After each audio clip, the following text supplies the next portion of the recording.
Please welcome your panelists for Power Plant Exploring the Cannabis Industry, moderated by Managing Partner of Casa Verde Capital, Karen Wadera.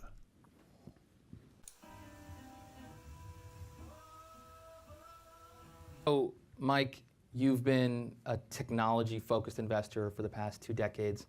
You've been behind some incredible winners, YouTube, StemCentrix, et cetera. How are you viewing the cannabis landscape? And talk to me specifically through the lens of technology, where you think there are opportunities and how you're deploying capital. All right, thanks. And thanks again, everybody. This is exciting to be here and see a full room and to see this start to take off more mainstream. As Curran said, we've been in the technology investing space for about 20 years in San Francisco, and had the benefit of coming at that space from the industry, from working in the semiconductor and the silicon industry, and seeing the evolution of cell phones and other problems, or solving other problems with technology, but always through the lens of an operator. And so if you look back at technology, some of the exciting things that we have today, the big 30, 40, $100 billion companies, Salesforce.com, Workflow, all these guys, they're really not that complicated at the end of the day. It's a database in the sky, or it's this. Even Netflix and some of the other things are built on the back of some of the comm infrastructure and platforms that we put together 20, 30, 50, 100 years ago. And what's happening now in cannabis, and the way we look at our investing lens to invest in cannabis, is from that same operator's landscape. So many, and we've been investing in cannabis for about 3 years now, so many of the deals you see, et cetera, are things that are there to enhance a business that hasn't yet scaled. And so we took the approach to actually own and operate more as a private equity firm some of the early parts of the chain, dispensary, grow, et cetera, so that when we actually make our venture investment dollars, we do it through the lens of an operator. And so what we're finding, just like in technology, a lot of the early solutions are just very simple things that you already have in other industries. You have them in the financial industry, or you have them, there's all different types of CRM systems. There are multi-billion-dollar CRM companies that are just for the pharma industry, and on and on and on. And so it's very exciting to see that happening in cannabis. But sometimes when you look under the covers, it's still very early. Some of the applications and the technology pieces are things that are there to correct a very small minutia. So it's hard to figure out what kind of capital you want to put in when it's literally a technology that takes this database and moves it over here. But something as simple as printing out an invoice right now, it can be quite complicated, especially when your business is growing 30, 40% month over month.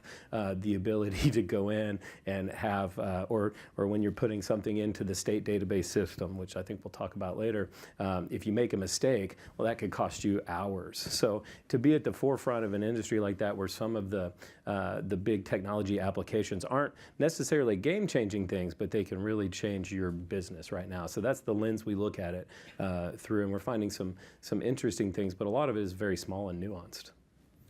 So, I want to stress this point because, I'm not sure if everyone. Okay. And we were talking earlier about technology infrastructures and whatnot, and it is fascinating to me that in some cases cannabis is the Wild West, and there are always, there's still regulatory gaps between states and a lot happening. And in other places, it is like an emerging market that has the benefit of, if you come into a country that hasn't yet developed comm infrastructure and compute infrastructure, they go full wireless, they go to the newest technology. And in some ways, we have this bifurcated market where it is Wild West, but in other cases, literally the system we're talking about, where every step of the way, and we were talking about the alcohol industry earlier, it'd be as if every piece of wheat and oat that was turned into a drop of beer, and then that was put into a cocktail, and on, you would literally know. And from a business perspective, you talked earlier about, just let that sink in for a minute. Before you can ship that product, before you can even move it from your grow facility to where you press it for oil, you've got this system in place. place. So you really do have, back to some of the, by laying that infrastructure foundation right now that is top of the line and better than anything we have in food, better than anything I would say that we have in pharma, et cetera, it is creating opportunity.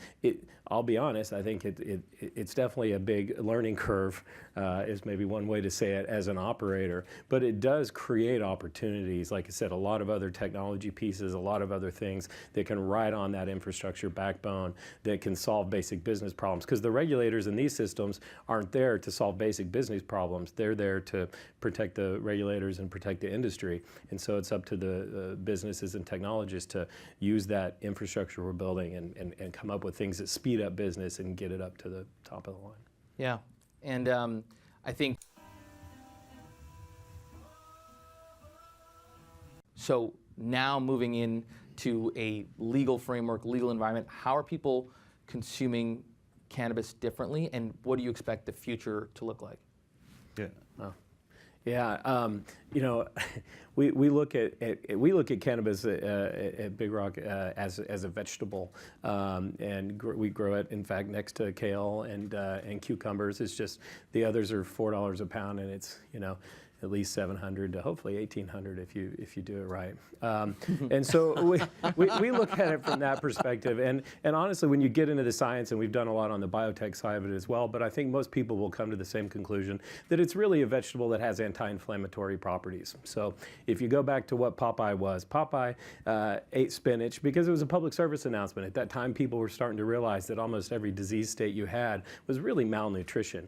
Rickets is vitamin K deficiency, and iodine deficiency causes goiters, and pellagra was a niacin deficiency, and on and on and on. And I think what you'll find is that consumption of cannabis, not psychoactively, if you just walk in and eat it as a vegetable or take the oils out of it without preparing it, then what you have is a vegetable that has great anti-inflammatory properties. And so I think what you're going to find over time, and what's starting to happen, we've got a couple companies that focus specifically on the senior market, all non-psychoactive properties. So it's topicals, things for rheumatoid arthritis.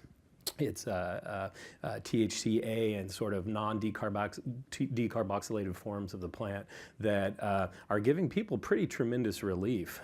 So I think that right now, if you talk to the traditional stoner market, what people have been actually buying at the dispensaries, it's dabs and how do I get as high as possible really fast. But now, and that was really, in California alone, there were only 1 million people that had their card, their cannabis card, coming into this year. And I think in the whole country, it was only a few million.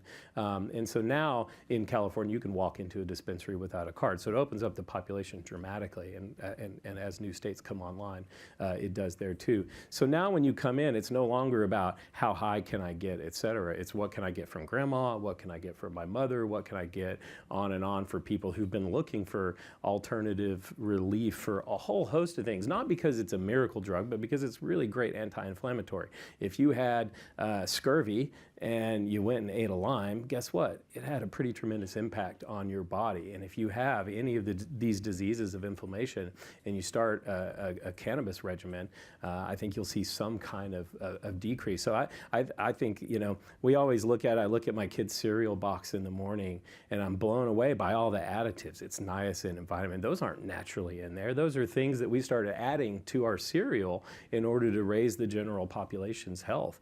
And I think in about 20 years, you're going to look on the back of that cereal box and you're going to have about 10 cannabinoids that have been added into it for you. Non-psychoactive ones, but they'll be there. It's going to be in the cereal aisle. Yeah. Ben, I mean, yeah, you're at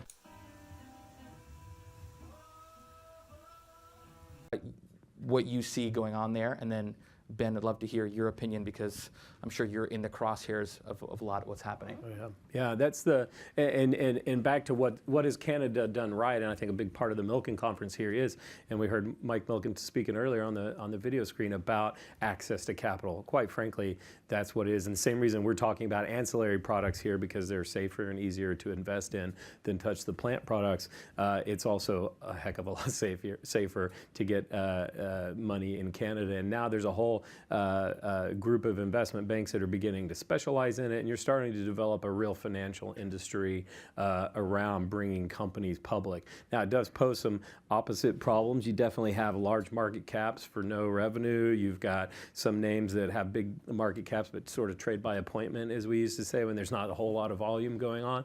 I think if you were to add up all the Canadian companies that are publicly traded now, you're only talking about maybe $25 billion worth of total market cap, which on one hand is great, but it's still smaller than, pick any Salesforce.com, I think is well over 40 right now. So on one hand, it's great that access is there. It's sad that we're losing. We're starting to see the U.S. open up, but it's sad that we're driving a lot of our companies. I mean, the whole country of Canada, I think, is equal in population to California. Yet some of our best California brands are already being courted. Every time we go meet somebody to look at an investment, they're on the Canadian public market path, and so there's a lot of people excited about that. But at the end of the day, it comes down to that access to capital, and I think if we don't change our policies over time, we'll lose that, and you'll have more and more of the financial expertise about how to do due diligence and take these companies public to spin up there. Back to on the brand building side, I think that's one, just real quickly. If you think back to Mad Men, the show everybody watches, Don Draper. Don Draper was born in a dry country. Alcohol prohibition ended in 1933. We haven't even hit the 100-year anniversary of the beginning of alcohol prohibition in 20. So his whole career was built, and the whole show is about making alcohol and cigarette advertisements, and that was all sometime in the 50s. So we're at that, as we talk about brand building and whatnot, we're really right here at that forefront, and yet we're limited in how you can do that because you can't do all the TV ads, and we learned from the Don Drapers of the world. Anyway, I just think that's an interesting context to look at how are we going to develop brands with the history of the tobacco and alcohol brands that we've built before. But Canada is certainly the place that you can do it now with capital. Ben, see over time as this market will continue to bifurcate, you'll see regions like the Central Valley where you're allowed to grow 180,000 square feet versus other places where you can only grow 10,000 feet. I think you'll see that bifurcate and that cannabis be used for different uses. I think you'll see that spread out over time, and you'll be growing some cannabis just to make products that are for oils or tinctures, and then other that's more your craft piece. I mean, the price of a bottle of Jack Daniels hasn't changed that much. It's probably gone up over time, similar to the coffee piece. So I think you'll see that split up over time. We'll look at a map of California and the U.S. in the future, and it'll say, well, this is where you want to grow this kind of cannabis. Yep. Next question. Someone in the back after too. Next one. Hi, I've got a sort of a nerdy question.